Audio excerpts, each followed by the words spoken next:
I think it's time we have a real and serious conversation about your future, about the future of America, about the delta between China's success and our success, about our educational systems, about our economic systems, about the jobs, about your city, your community, your family.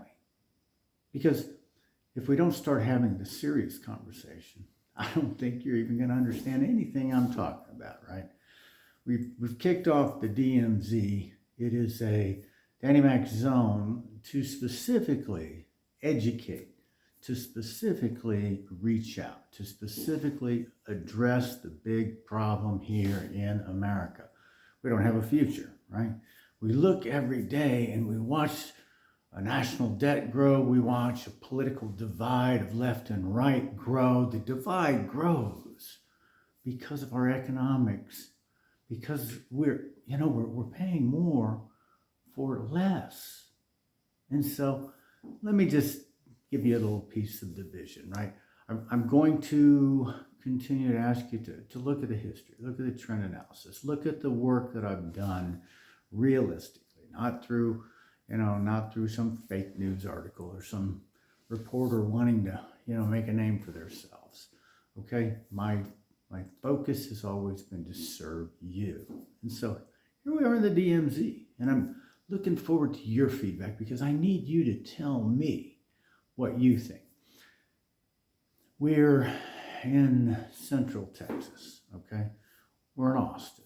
We're in San Antonio. We're in the, San Marcos, New Braunfels, this corridor, Buda, Kyle, the territory is swelling, right? And it's swelling because this is the area of economic opportunity. But where do we go from here? How do we bring that outward? How does it reach a couple of aspects, right? How do we reach economic growth in the rural areas, right? The Kerrvilles, the Fredericksburgs, the outlying cities across the nation is what I'm looking at. How do we reach across the nation with economic growth? And one of the things I can tell you right now, and I want you to do a quick search, right? Look at China Sky Taxi. And I want you to look at the many large VTOL aircraft that they're working on right now to create the highway system. I need you to look back into the history for a minute, okay? Because the history of our nation was built on the economics of the automotive industry. And then we had the train, we had the automobile. It was built along transportation. And with transportation, not only are we moving people faster, not only are we making it more comfortable for travel, and we're not in the old horse and buggy any longer, but we're also creating secondary economics, right? Tertiary economics, right? In a city, and this is what you're going to hear me as I get on the speaking tour, and as you've seen some of the books, a city that learns to adapt to technology the fastest is the city that's going to grow, right? We saw that with Detroit, and then Detroit crumbled because of, I'm going to just say political indifferences, right? Greed. That's what that is, right? It's corruption and greed.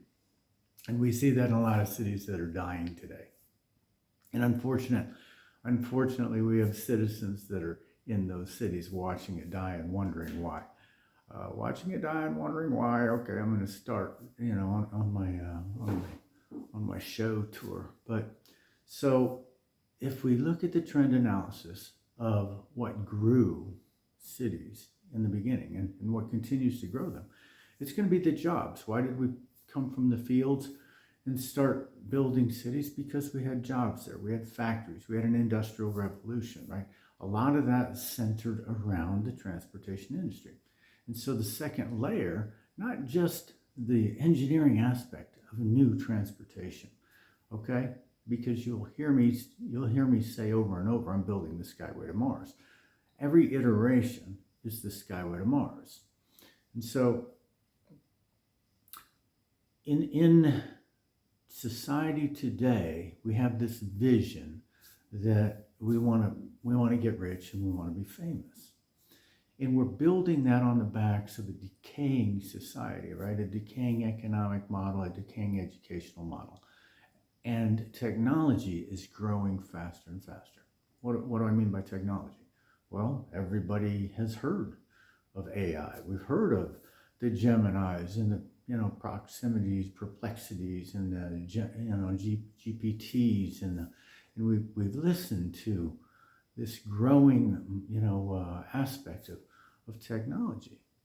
And so where is the technology applied to where we make the jobs? Because it's going to be a shift. It's going to be a shift in jobs, and those cities, those people that see the future of autonomous aerial transport. By 2030, this is the forecast, we will have more autonomous aerial transport. Why is it important? Well, if we look at the budget issues that we recently had with the nation, it literally shut down aviation.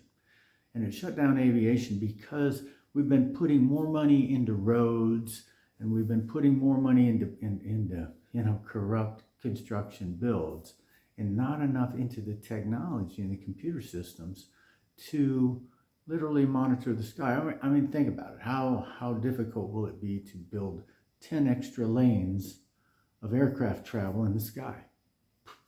It's simply a matter of altitude and course and computers controlling it, right? And so if we know we're in a computer world right now, if we know you can look at your iPhone and you can tell how many are in your network around you, then why do we not have that technology with aviation? So what am I doing in aviation? Look at my long background, right? Lead engineer, VC-25B Air Force One, right? Graduate degree in computer science. Army Blackhawks, Gulfstream flight certification, Navy combat rescue swimmer. And so I apply it all, right? Helicopters landing on ships, the same as the VTOL. So we have the vision of Aerote, which is a singular vertical lift forward transport aircraft that is modular. We can change the propulsion systems from, hybrid electric to hydrogen to, whatever the new form battery might be. This is the direction, right?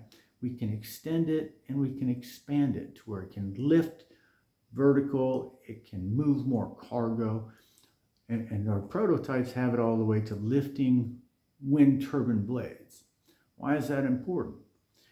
As we continue to grow technology, you hear a lot of people complaining about data centers are being built. They're going to require energy. They're going to require resources. So it becomes important for us to figure out how do we generate more energy? Well, we already have plans on bigger wind turbines in certain areas. We're going to have to find ways to transport those components to build them. So where are these sky taxis going to land? Well, just like a highway system. I mean, I'll say, there are several gas stations. I don't want to say the name of them, but that you have to go to. If you remember Elon Musk's method when he started with Tesla, he put charging stations along certain areas, and then he grew the auto industry, the electric car industry, along those charging stations. Now apply all of the things that we've learned about the auto industry into a sky taxi system. That requires qualified, service people, right? You have to have some sort of an A&P license. You have to, have regulations to follow the safety protocols in aviation, right? The FAA is going to mandate that. And if we look, globally, there are certain third world countries that you won't have to, but if you're in the European nations, if, you're in certain places, there are still going to be those protocols. So the training for the service industry, for the manufacturing industry of sky taxis, autonomous vehicles, this becomes the pathway for economic growth. Now, if you look at beyond that, now the accessories. Think about the the chrome wheels that you put on your cars, or think about the new stereo system that you put in your car, or think about the custom cushion seat that you put in your car.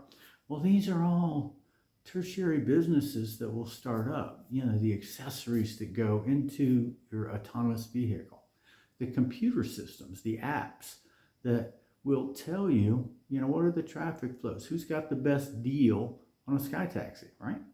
I'm just telling you, man. Uber Elevate, well, that all moved up, but you need to be aware. I've been working with this for quite some time, 10, 15 years. So it isn't a fast moving process, but our aircraft, the platforms that we're looking at for skyports, the training systems with the master Grampy educational processes, that we're literally looking at the youth, because by the time the infrastructure and most of the aircrafts are built, a lot of the youth today that are in school and high school, they will become of age to be the employed people within this new industry. And so when people are looking at what's my career path, I'm speaking specifically to advanced air mobility. And I'm speaking specifically to advanced air mobility in the sense of sky taxis, sky transport, sky cargo. Mega yacht will convert from a helicopter into a new VTOL aircraft, right? And so downtown Austin or downtown San Antonio will convert into having traffic patterns from the airport to there are multiple airports around the city, and you'll see these used as hubs to create an infrastructure in a city so that you can move people faster, right? Do more faster so others may live. And then what you're going to see is the economic swell of the city, right? Now, if we're going to have the ability to use an autonomous aircraft, well, then I can live further away from town and fly in with less time consumed. A lot of people don't like living in the outside areas, the suburbs of the city, because of the commute and the traffic.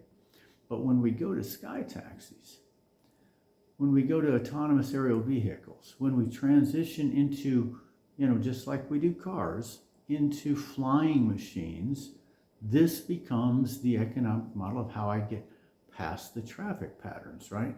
When we spend less time on Interstate 35 trying to go from San Antonio to Austin or Austin to San Antonio, then we have increased the quality of life. We've increased the value and quality of you as both a consumer, both as a citizen, and I think it gives us opportunity then to accelerate the human element, utilizing the tools of computing and AI and things of that nature.